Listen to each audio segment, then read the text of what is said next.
Japan में Okinawa नाम की एक जगह है जहाँ के लोग काफी टाइम से 100 साल से ज्यादा जीते आए हैं।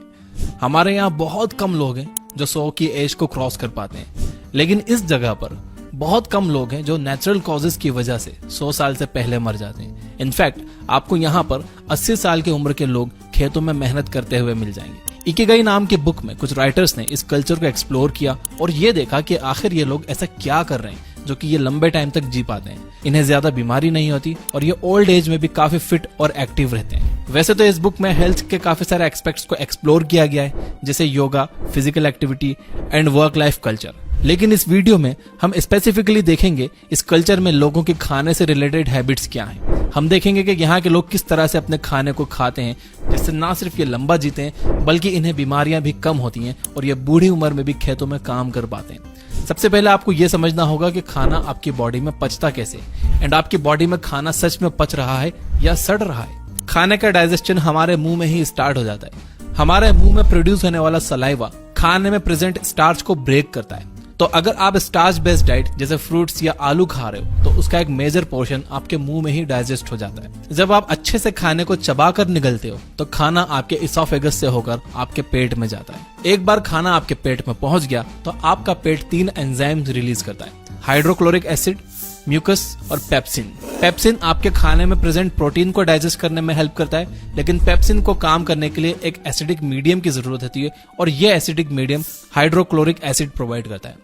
अब क्योंकि हाइड्रोक्लोरिक एसिड एक बहुत ही स्ट्रॉन्ग एसिड है जो आपके पेट को काट सकता है, इसलिए आपके पेट में म्यूकस भी रिलीज होता है जो आपके पेट के इनर वॉल्स को चारों तरफ से घेर लेता है और उसे प्रोटेक्ट करता है। अगर आपके पेट में म्यूकस कम हो जाए या हाइड्रोक्लोरिक एसिड बढ़ जाए तो ये एसिड हमारे पेट के इनर वॉल्स को नुकसान पहुंचाने लगता है और हमारे पेट में छाले पड़ जाते हैं जिन्हें अल्सर भी कहा जाता है। जब पेट में ये तीनों एंजाइम्स आ जाते हैं तो पेट एक चर्निंग एक्टिविटी करने लगता है, वो श्रिंक करता है और फिर एक्सपांड करता है। इससे पेट के एंजाइम्स खाने में हर तरफ से मिल जाते हैं और खाना अच्छे से डाइजेस्ट हो जाता है। अब यहाँ पर समझने वाली बात यह है कि अगर आप पूरा पेट भरकर खाना खा लेते हो तो उसे चर्निंग एक्टिविटी करने की जगह ही नहीं मिलती और वो खाना ज्यादा टाइम तक आपके पेट में पड़ा हुआ सड़ता है।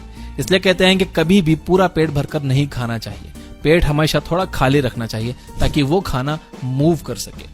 पेट में 4-5 घंटे तक रहने के बाद आपका खाना वहां से निकलता है और फिर स्मॉल इंटेस्टाइन में जाता है।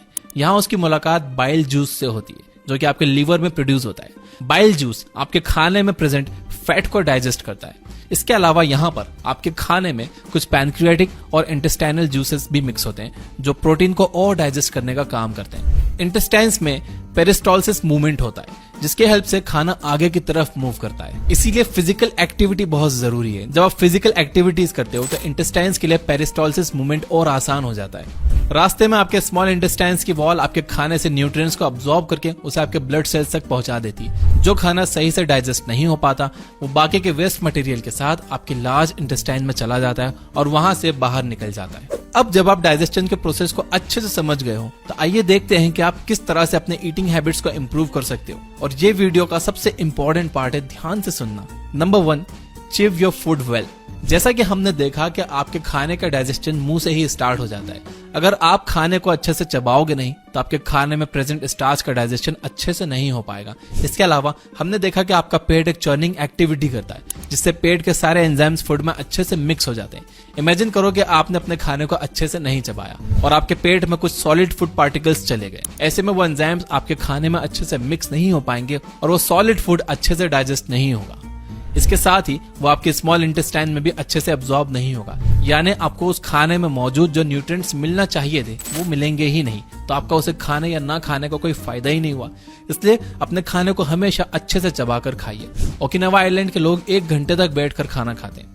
आयुर्वेद के अकॉर्डिंग आपको अपने खाने को कम से कम 32 बार अच्छे से चबाना चाहिए ताकि सारे सॉलिड पार्टिकल्स ब्रेक हो जाएं और उसमें सलाइवा अच्छे से मिक्स हो जाए। यानी एक तरह से आपको अपना खाना खाना नहीं चाहिए बल्कि पीना चाहिए। आपको अपना खाना इतना चबाना चाहिए कि वो आपके मुंह में ही एक लिक्विड बन जाए। नंबर 2, डोंट ओवर ईट। हमें लगता है कि ज्यादा खाने से हमारे अंदर ज्यादा एनर्जी रहेगी और हम हेल्दी रहेंगे, लेकिन ऐसा नहीं। इकिगाई में कहा गया है कि आपको अपना खाना सिर्फ 80% कैपेसिटी तक खाना चाहिए। हमने देखा कि आपके पेट में एक चर्निंग एक्टिविटी होती है जिससे आपके पेट में मौजूद एंजाइम्स आपके खाने में मिक्स हो जाते हैं। इमेजिन कीजिए कि आपका पेट पूरी तरह से खाने से भरा हो और उसमें बिल्कुल स्पेस नहीं है। ऐसे में आपके पेट को चर्न करने में प्रॉब्लम होगी, उसमें एंजाइम्स अच्छे से मिक्स नहीं हो पाएंगे एंड आपका खाना पचेगा नहीं बल्कि सड़ेगा। एंड जब खाना सड़ता है तो हमें एसिडिटी होती है, मुंह से बदबू आने लगती है, इसलिए आप कभी भी पूरा पेट भरकर मत खाओ। Number 3, don't drink water after eating food. अगर आपने बचपन में रसना पिया है तो आपको पता होगा कि उसमें एक लिमिट तक पानी डालते हैं। अगर आप उसमें बहुत ज्यादा पानी डाल दोगे तो उसका टेस्ट फीका हो जाएगा। पानी हर चीज को डाइल्यूट कर देता है और उसे कम इफेक्टिव बना देता है। दूध में पानी मिलने से वो पतला हो जाता है और एसिड में पानी मिलने से वो कम इफेक्टिव हो जाता है। जैसा कि हमने देखा कि हमारे पेट में काफी सारे एंजाइम्स रिलीज होते हैं, तो जब हम खाने के ठीक बाद पानी पी लेते हैं तो हमारे ये सारे एंजाइम्स डाइल्यूट हो जाते हैं, उनका असर कम हो जाता है, जिससे हमारा खाना सही से डाइजेस्ट ही नहीं होता। आयुर्वेद में बताया गया है कि खाने के बाद हमारे पेट में जठर अग्नि जलती, जिससे खाना पचता है। अब अगर आप पानी पी लोगे तो वो अग्नि तो बुझ जाएगी, फिर खाना पचेगा नहीं, सड़ेगा। इसलिए खाने से कम आधे घंटे बाद तक आप पानी मत पीजिए। Number 4, do some form of physical activity. Okinawa के लोग लंबे टाइम तक फिट रहने के लिए काम नहीं करते, वो लोग काम करते हैं इसलिए वो लंबे टाइम तक फिट रहते हैं। वहां के लोग आज भी अपने डेली काम को करने के लिए टेक्नोलॉजी का यूज नहीं करते, वो अपने हाथ से काम करना पसंद करते हैं। हमारी जनरेशन की प्रॉब्लम यह है कि हम सारा दिन बैठे बैठे निकाल देते हैं।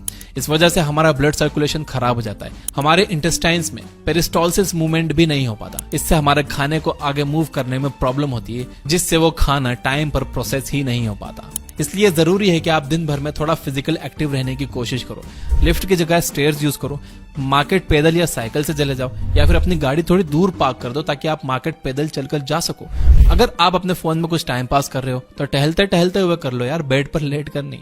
नंबर 5, ईट फाइब्रस फूड। जब आप एक एप्पल खाते हो तो कुछ टाइम के बाद एप्पल का सारा जूस निकल जाता है और आपके मुंह में सिर्फ फाइबर बच जाता है। ये फाइबर डाइजेशन प्रोसेस को इम्प्रूव करने का काम करता है। हरी सब्जियां और फ्रूट्स में बहुत सारे फाइबर होते हैं। जब आप फाइबरस फूड खाते हो तो फूड आपके पेट में एक साथ अच्छे से मूव कर पाता है और आपका डाइजेशन भी सही हो पाता है। अगर आप एप्पल छील के खा रहे हो या सिर्फ उस फ्रूट का जूस पी रहे हो तो इससे आपका पेट पूरी तरह से साफ नहीं होगा। इसलिए आप अपने डाइट के साथ हमेशा कुछ ना कुछ फाइबरस आइटम जरूर रखिए। खाना खाने का एक सिंपल रूल आप याद रख लो, आपको 100 साल पीछे जाना है। जो चीज 1900 से पहले खाते थे आप उसे खाइए, जैसे कि दाल, सब्जी, रोटी, ओट्स, मीट, फ्रूट्स एक्सेट्रा। जो चीज साल 1900 से पहले एग्जिस्ट तो करती थी लेकिन लोग उसे कम खाते थे, आप उसे भी कम खाओ, जैसे कि शुगर।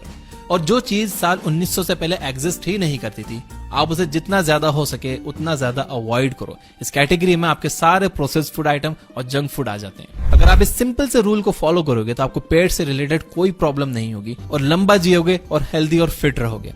तो इसी बात पे मेरे साथ अफर्म करिए यस आई विल कमेंट में लिखकर। और ये वीडियो अगर हेल्पफुल लगा हो तो इसे शेयर भी करिए सबके साथ। और अगर आप इस वीडियो को अभी तक देख रहे हो तो इसे लाइक जरूर करिए ताकि मुझे पता चल जाए कि कितने लोगों ने लास्ट तक ये वीडियो देखी।